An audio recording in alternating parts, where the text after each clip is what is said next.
Hello students. Business environment में आज हम बहुत ही इंटरेस्टिंग और इम्पॉर्टेंट टॉपिक पढ़ेंगे, इसलिए आपके लिए सजेशन है कि आप वीडियो पूरी देखना। आज का टॉपिक है meaning of economic reforms and new economic policy.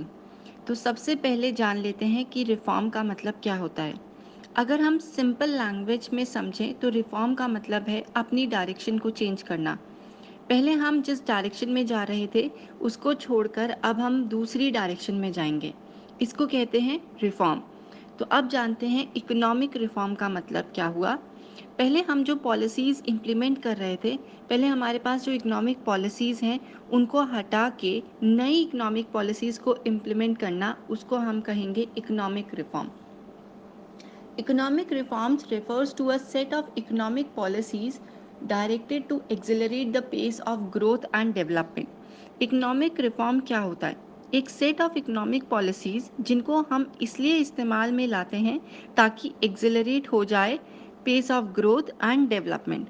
हम ये जानते हैं 1991 से पहले इंडिया के अंदर बहुत ही बेकार हालत थी। हमारे यहाँ अनएम्प्लॉयमेंट पीक पर था, डिप्रेशन की सिचुएशन थी, जो पब्लिक सेक्टर इंटरप्राइज थे उनकी बहुत ही बुरी हालत हो रही थी, कंपटीशन था। तो 1991 में गवर्नमेंट एंड इकोनॉमिस्ट ने सोचा कि हमें ये पॉलिसीज़ छोड़नी पड़ेगी, क्योंकि 1991 से पहले जो इंडिया की इकोनॉमी थी वो बहुत क्लोज्ड इकोनॉमी थी, जो ट्रेड को बहुत ही रिस्ट्रिक्टेड था, प्राइवेट सेक्टर बहुत कम था। तो 1991 में क्या किया? In 1991, the government of India initiated a series of economic reforms to pull the economy out of the crisis of 90s.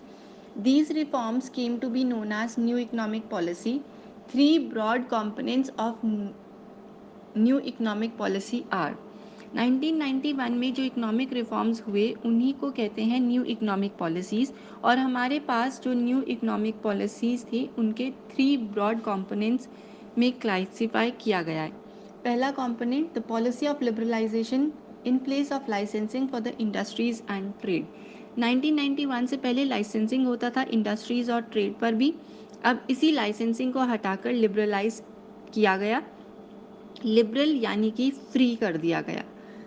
The policy of privatisation in place of Kota's for the industrialist. 1991 से पहले कोटा होता था, उसको अब हटाकर उसकी जगह पर प्राइवेटाइजेशन लाई गई। The policy of globalisation in place of permits for exports and imports. And the last one is 1991 से पहले जब भी कोई एक्सपोर्ट करना या इम्पोर्ट करना होता था तो गवर्नमेंट से परमिट लेना पड़ता था, लेकिन अब इस परमिट को रिप्लेस करके ग्लोबलाइजेशन को लाया गया। In simple words, these terms are known as LPG, that is liberalization, privatization and globalization. Thus, LPG was set to replace LQP in 1991. इसको लाया गया और रिप्लेस किया गया LQP यानी कि लाइसेंसिंग, कोटा एंड परमिट्स को। तो ये तो थी broad classification of new economic policy. अब इनको हम लोग डिटेल में पढ़ेंगे।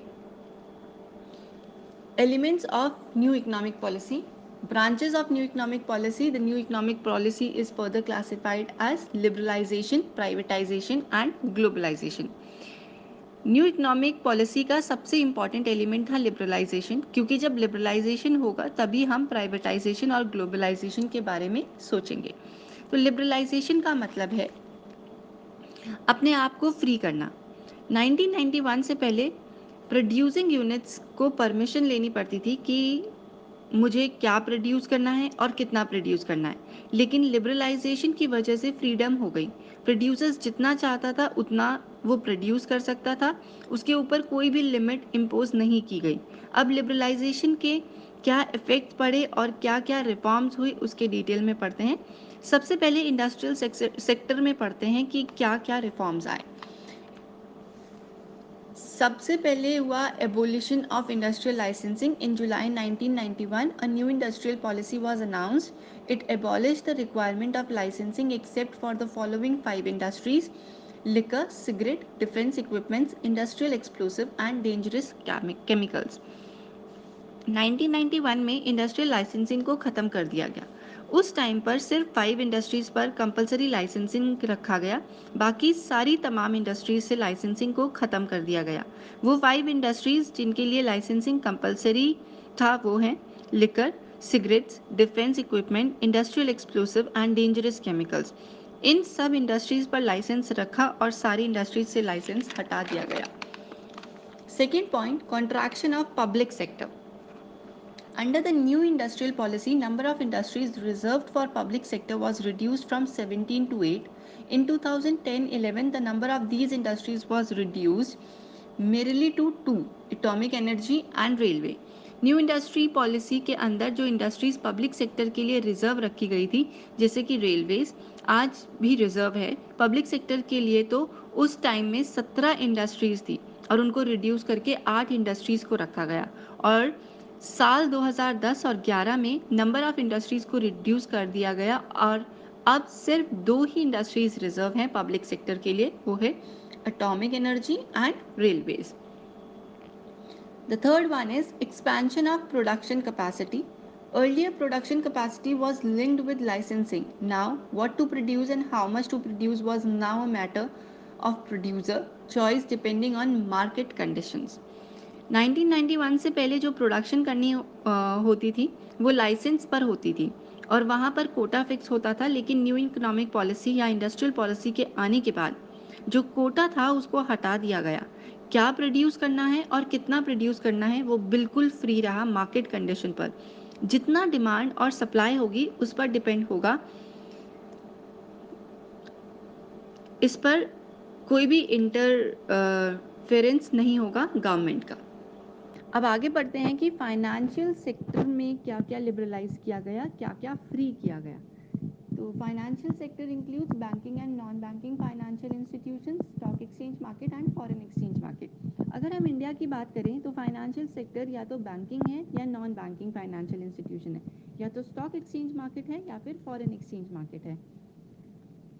हमने बैंकिंग इंस्टीट्यूशन के बारे में सुना है जो हमें पैसा देते हैं, लेकिन कुछ नॉन बैंकिंग इंस्टीट्यूशंस भी हैं जो हमें पैसा देते हैं, इनके बारे में पढ़ेंगे।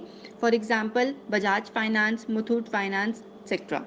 In India, financial sector is regulated and controlled by the RBI. Liberalization implied as a substantial shift in the RBI role from a regular to a facilitator of financial sector. हम जानते हैं कि जो फाइनेंशियल सेक्टर इंडिया के अंदर है उसको connect या कंट्रोल करता है सेंट्रल बैंक, और हमारा जो सेंट्रल बैंक है वो RBI, reserve bank of India. 1991 के बाद लिबरलाइजेशन से क्या इफेक्ट हुआ आरबीआई पर? पहले आरबीआई रेगुलेट करता था, लेकिन लिबरलाइजेशन के बाद वो फैसिलिटेटर बन गया, यानी कि फैसिलिटीज प्रोवाइड करने वाला। इसमें नंबर 1 आता है, as a regulator the RBI would itself fix interest rate structure for a commercial banks. Regulate होने के बाद आरबीआई बैंक खुद ही फिक्स करता है रेट ऑफ इंटरेस्ट लोन के ऊपर, और as a facilitator the RBI would only facilitate the free play of the market forces and leave it to the commercial banks to decide their interest rate structure. As a facilitator liberalisation के बाद rate of interest market forces के हिसाब से commercial banks fix करता है। इसलिए आपने देखा होगा आजकल एसबीआई बैंक अलग रेट ऑफ इंटरेस्ट चार्ज करेगा, पीएनबी बैंक अलग करेगा, क्योंकि हर एक बैंक इंडिपेंडेंट है अब। Liberalization has allowed FII, foreign institution investors, to invest in Indian financial markets. For example, merchant bankers, mutual funds and pension funds. Liberalization की वजह से foreign institution investors से वो भी फ्री हो गए इन्वेस्ट करने के लिए, मर्चेंट बैंकर्स और म्यूचुअल फंड्स जैसे। लास्ट आता है हमारे पास फिस्कल रिफॉर्म्स। लिबरलाइजेशन के अंदर फिस्कल रिफॉर्म्स में क्या चेंजेस आए? फिस्कल पॉलिसी जो है वो वो रेवेन्यू एंड एक्सपेंडिचर पॉलिसी है गवर्नमेंट की। और अब लिबरलाइजेशन से पहले क्या होता था, टैक्स सिस्टम बहुत ही कॉम्प्लेक्स था, बहुत ज़्यादा टैक्स पे करना होता था, एक आदमी को समझ नहीं आता था कि मुझे कितना टैक्स पे करना है, और ये काफ़ी डिफ़िकल्ट भी था, जिसकी वजह से लोग तरीके ढूंढते थे कि वो टैक्स से बचे। 1991 के बाद टैक्स स्ट्रक्चर को सिंपल किया गया, मॉडरेट किया गया, टैक्सेस को कम किया गया, जिससे टैक्स रेवेन्यू इंक्रीज हो गया। Fiscal reforms related to revenue and expenditure of the government prior to liberalization, tax structure in the country has been highly complex, fearing a heavy burden of taxation. People would often evade taxes. Now, tax structure has been simplified and moderated. This has raised tax revenue of the government. Thank you.